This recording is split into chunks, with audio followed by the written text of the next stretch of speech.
Sabi ko, tambay lang. Uy, mag-aaral na.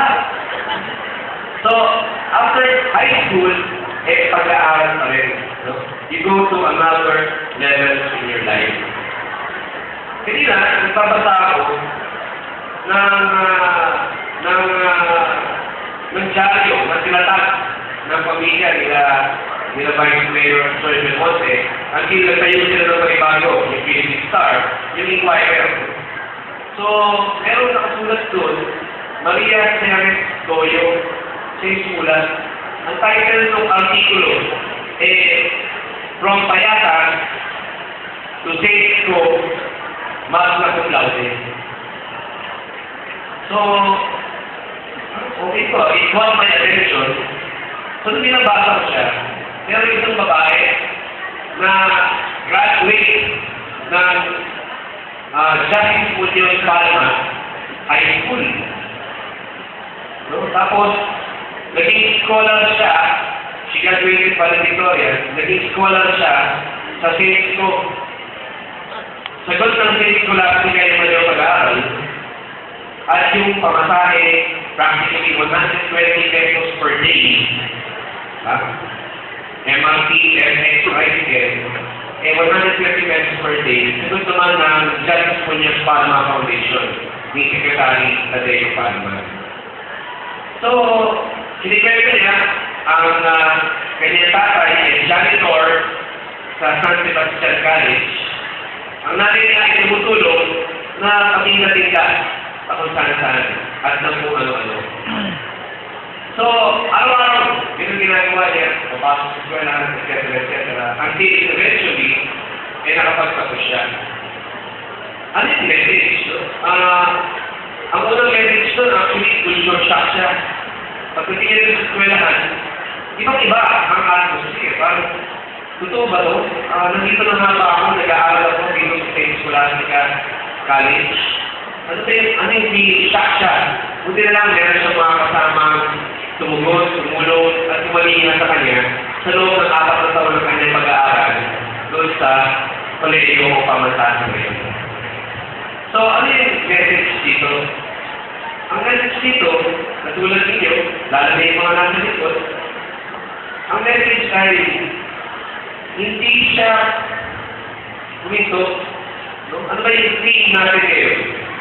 Pakibasa na. Yun ang nangyari sa kanya. Hindi natinag yung kanyang puso.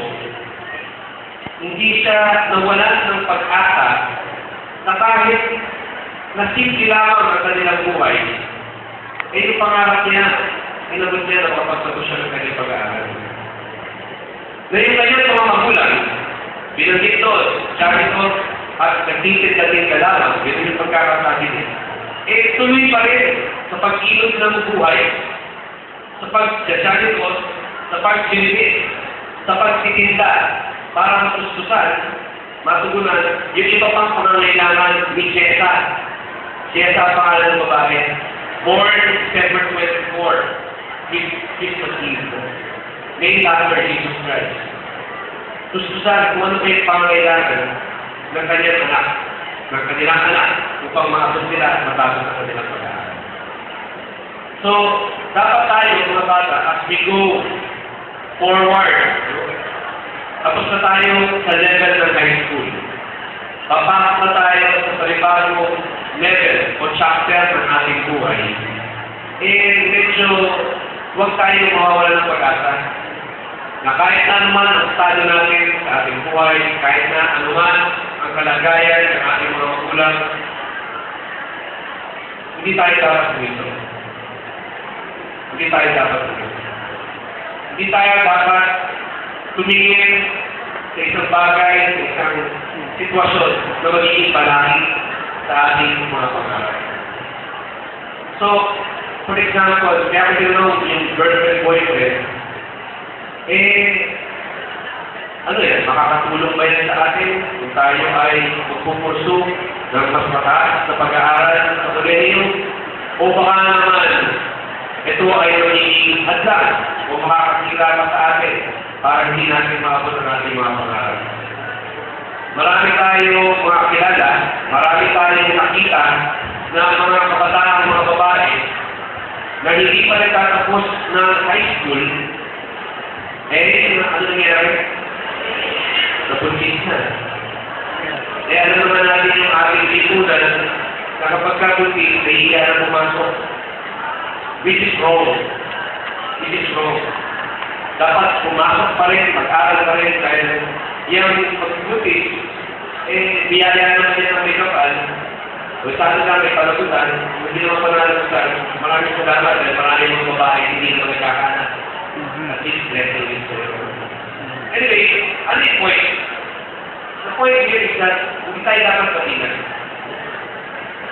Noong Lunes, hindi ako umikot sa mga graduation, nagkakakwento ako kami ni Bayo Sero. Meron siya tinwento sa akin na, ito iba naman, elementary school, sa Ramon Magsaysay, meron na tayo Ramon Magsaysay elementary school, ito may bagong balsay. And, yung bata na yun, valedictorian din. Nagbibitaw siya ng kanyang speech. Yung sa kanyang speech, kinikwento niya, yung tatay niya ay magbabalot. Sila ay nakatira dito sa informal settler area, yung Anham Road, kung saan nagpapatuhan, nagkikiring operation ng gobyerno dahil merong National Government Project. At yung bahay niya, gawa sa barong-barong, gawa sa light material, tapos mga bumbo lang. Ang katapat ng bahay niya ay yung Philippine Science High School. So, siguro, araw-araw ginawa ng Diyos, nagigising siya, papasok sa eskwelahan, nakikita niya yung Philippine Science High School. Every day, araw-araw, yun ang nakikita niya. Every day, araw-araw, yun ang nakikita niya. Yung tatay naman niya, every evening, gabi-gabi, nagtitinda ng balot, matutuyan, matutulog, magkakite, sasamahan sa eskwelahan sa Ramon Magsaysay Elementary School. Yung buong life niya sa Ramon Magsaysay Elementary School, yan ang nangyari sa kanya.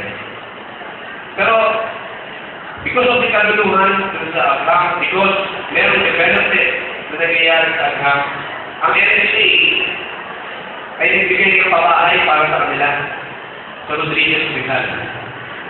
Dati ang nagiginahan nila, paro-paro, kung ano lang, yung bubong ay paro-paro. Anytime, pwedeng masunog. In fact, nangyari na yung 8 beses na nasunog. May mga namatay na. Yung lugar nila kapag kaumulan, puno-puno ng dengue, marami na rin namatay. At yung araw-araw na nangangamba sila, na anytime ay makikibahan sila, masusunod sila, kung mababagyo sila, nandun, nawala na yun. Dahil hinihipag na sila sa Rodriguez Rizal. Ngayon, sila ay meron na 26 square meters sa bahay, gawa sa bato, pagkagang klaseng yero, pinabayaran nila yun ng 200 pesos per month. 200 pesos per month. Sarili na nilang bahay yun. 200 pesos per month. For 25 years, pabayaran nila. So, maganda na yung ng buhay. Pero, nung nagsasalita itong lalaki nito, makinig ka ni Vice Chair sa akin, sinabi niya na malayo pa rin, kailangan pa rin kami ihatid, malaki yung gagastos sa pamasahe.